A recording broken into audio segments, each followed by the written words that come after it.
Hi everyone, Stjepan here. I'm back from Bratislava. Just came back to Zagreb, and sorry for not recording any videos of my games while I was there, but I just couldn't, and I'll try to explain why shortly. I stayed at a really cheap hostel, and my room was really dirty, really small, and they had a strange white light. So I could either be in complete dark or with, like, you have a reflector pointed at you.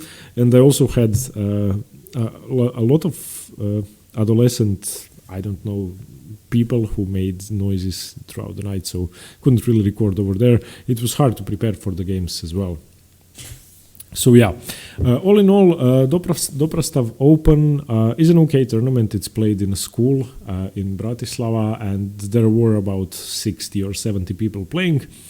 Not too strong, but for my strength, it's a very strong tournament. And the problem is that you have double rounds each day except on day one, and it can be really hard because most of my games took at least 4 hours, 3.5 to 4 hours.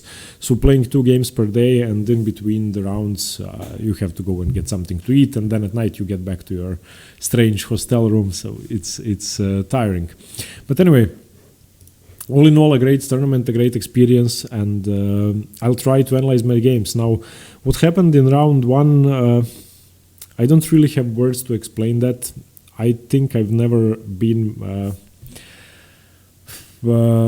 more affected by a chess game before. I played against a Grandmaster in round one. Some great people that I met there told me that he was actually the champion, the Slovakian champion last year. So his strength dropped somewhat. He used to be 25 something, but now his strength dropped. He's 29 years old, just like me, Pacher Milan. And yeah, I couldn't really know that I was going to be playing him, but he was one of the 7 opponents I could play. So I prepared in advance for about 10 days before the tournament, and we actually played something I had prepared, so I was happy. So let's get into the game. I'm going to cover the other 6 games probably in the next 2 or 3 days. Okay, so he opened with e4. I played the Caro Kann. d4, d5, e5, the advanced variation, bishop f5, and now I saw that he either plays the 2 knights variation or the tile variation, which is h4, which he ended up playing. So I prepared basically for both of them in detail because of him. He went for the tile variation. I was very happy because I know it well and I don't play the main line. h5, bishop d3 takes, e6. This is all normal, and now bishop g5 is one way for whites to play. Now the best move for black is queen to b6, and after that knight to d2 should be played. You cannot take on b2. You play c5. White plays c4. White plays c4, and it's equal for black basically. However, after bishop g5, I like playing the move bishop e7 because, well, I don't want to get too much into the opening. I like the move; it's comfortable. The engine will tell you that white is slightly better, but I don't think it matters really. And I think black has a great position. First of all, you're threatening to take here and win a pawn, and there's often pressure on h4.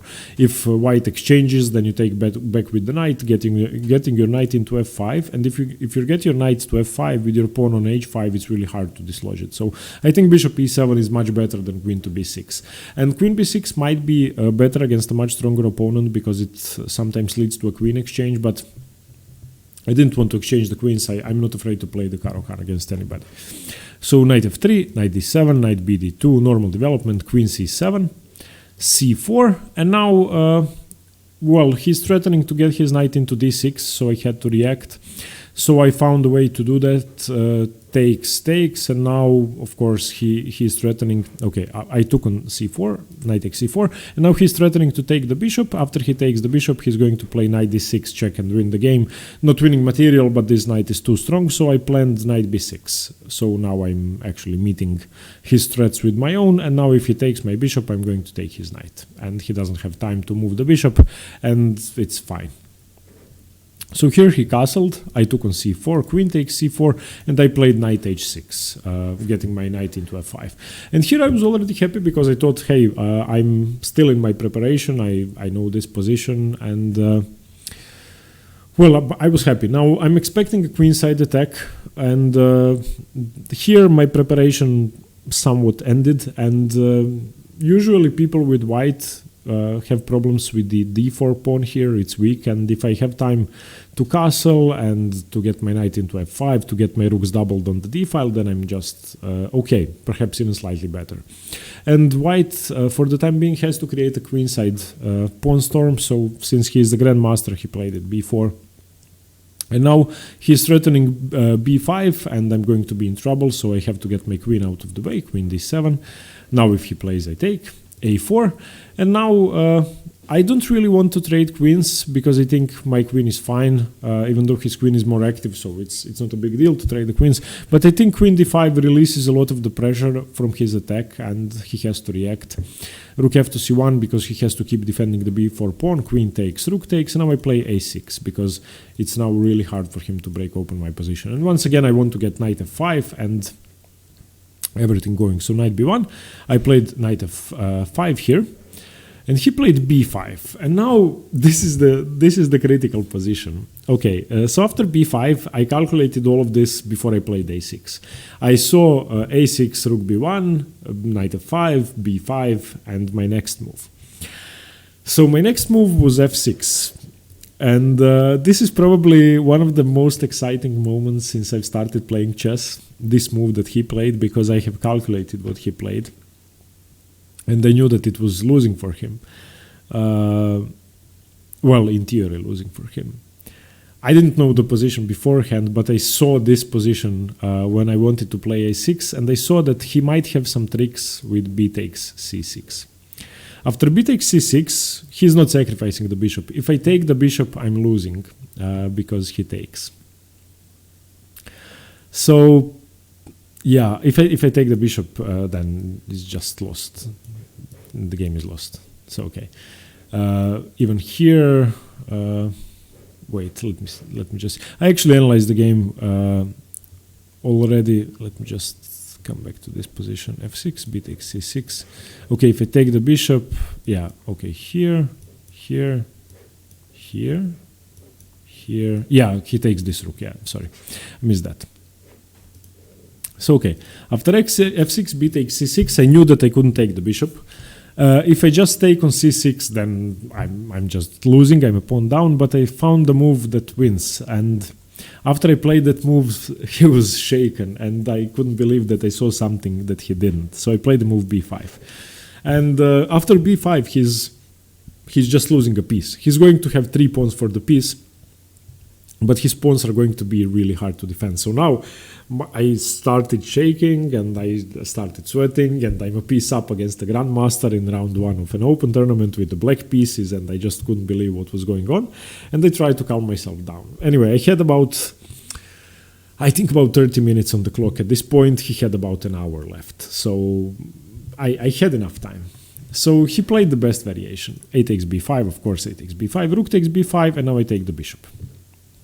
He has to take back, otherwise I'm going to either take here or play g4. So now after h takes g5, I need to play quickly, get my rook into the game, because the c6 pawn is dangerous. So king f7, c7, rook h to c8. And now I'm a bishop up. He has 3 pawns for the bishop, but 2 of the pawns are doubled, and black has to be better if not winning. Definitely has to be better. He played rook b6, and now I had the plan of g6, knight g7 to defend this pawn. So I played that g6, rook c6, and knight g7. And here I thought everything is defended. What's the problem? Why am I stressed? I should just play a simple game, play simple chess, and win. If I were playing somebody, I don't know, 1500, I would just be relaxed. I wouldn't even look at the board. I would play as if I were playing blitz and win the game. So he played d5, the only move to bring him counterplay. I took, and now he played knight d4, and here I went for the variation of exchanging the g5 pawn for the g6 pawn and winning some pawns together with that, and I thought I was completely winning here. So bishop g5, he took on g6, but now I have a way to win everything. So now rook a1 check, king h2, forcing because I can play bishop f4 check, g3, bishop takes c5, knight f3 because the knight was attacked, and now bishop takes c7. And now I got all my pawns back, I got all the 3 pawns back, and material is pawn-wise equal, I'm just a bishop up. And at this point, yeah, by the way, rook h3 doesn't really, rook c6 doesn't really work. He cannot pin my bishop and win my bishop. I calculated all of that. And at this point, I was getting into time trouble.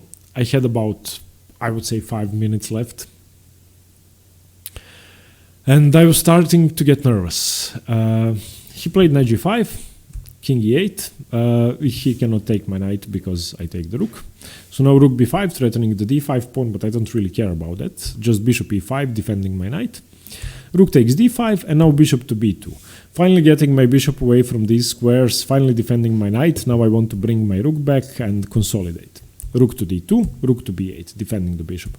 King to g2, rook to a7. Here I was happy because I thought, okay, now I'm defending everything. My rooks are perfect. My knight is defended. He doesn't have any square for his knight.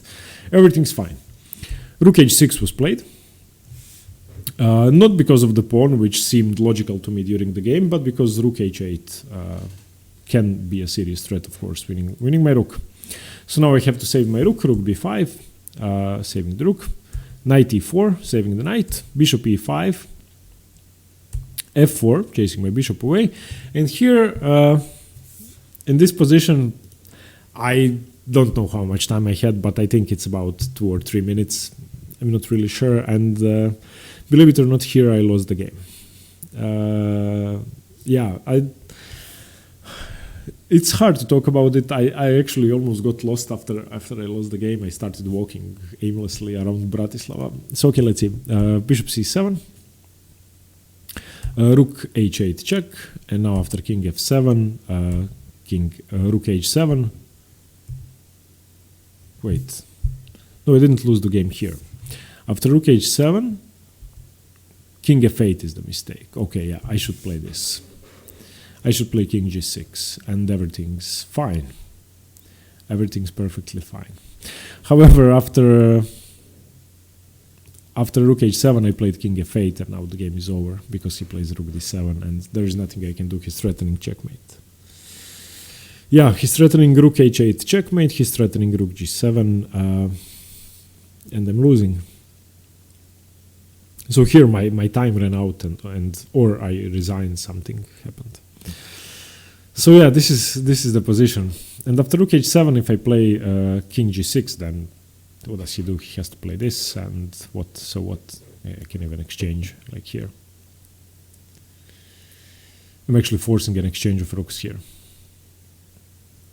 So my position was, yeah. So I ended up losing the game. I was a piece up against the Grandmaster. Let's just see the game with an engine. So the way to win was to exchange the rooks sooner, somehow. Okay, let's get to this position. Okay, after b takes c6, yeah. Okay, b5. It's not completely winning according to the engine because he has a lot of pawns for the piece, but it's winning. Okay, and here I played good moves. Here it's -1. This is now much better. Bishop g5 is correct, rook g6, and now this variation with rook a1 check is -2 just over. As I thought it was, more than -2. Now everything was correct. Bishop takes here was correct. Rook c6, I was even thinking about, yeah, I can do that, but I was thinking about this variation. And I thought that I could win this. I couldn't see why I shouldn't be winning this position, and it's a clear pawn up, and this pawn is actually hard to stop, so I would have played this. But anyway, he played knight g5, and you can see -2.5. It's just over. Yeah, this rook e8 is fine. I think it's okay. I don't know why rook g8 is suggested, because this seemed very scary. Yeah, okay, let's see moving the rook first. Let's see moving the rook somewhere first. Okay, yeah. Yeah, he doesn't have time to do that. But anyway, I played rook to e8, and now rook b5. Bishop e5. Bishop c7 was the mistake, actually. A bit later on, king g2. Rook a7 is fine, and now I sort of managed to consolidate, and if I manage to exchange off a pair of rooks, then I'll be winning. But here, wait, after f4, yeah, after f4 I should, yeah, attack his knight. But after f4, bishop c7 lets him equalize, and now after rook h8 check, king f7, rook h7, king f8 is mate in 7, as you can see. This is just over. And I don't know, the worst thing is, of course I expected I would lose, it's a Grandmaster, but the worst thing, when you're a piece up, you sort of get excited, and my legs were actually like shaking at one point, and it's hard to play chess when you're afraid, so I need to do something about the psychological aspect of my game. Improve it somehow and remain calm when winning against a stronger opponent. Usually I play much better when I'm worse against a stronger opponent, which is strange. So this is actually one of the 2 good games I played in the tournament. I have to say the other 5 I'm not happy with. I'm going to analyze them all. I ended up being in a plus with FIDE rating, so it's okay. Ended up well. Not too happy though. If I had won this game, I mean, I should have won this game. But anyway, what can you do? And I should learn from my mistakes. Definitely made a lot of mistakes. I should be able to convert with a piece up. Just remain calm. I gave him too much activity for his rooks, and he crushed me. He played much better piece down. You can see that he's a Grandmaster and I'm not. So anyway, I didn't embarrass myself against him. A lot of people were looking at our board and going, okay, so they were surprised to see me play that way against him, and it was okay. So yeah, after the game I walked to the hostel and actually got lost, couldn't remember where I was, and I arrived to Bratislava a day early, so I learned everything, and I was pretty crushed, but not in a bad way, like after you lose a normal game. I was just shocked that this happened. I was a piece up and then I messed it up like that. So, and it was really hard. He had an hour left, so he had a lot of time to think, and I was under pressure because of Zeitnot. If I had a lot of time, I think I would have won.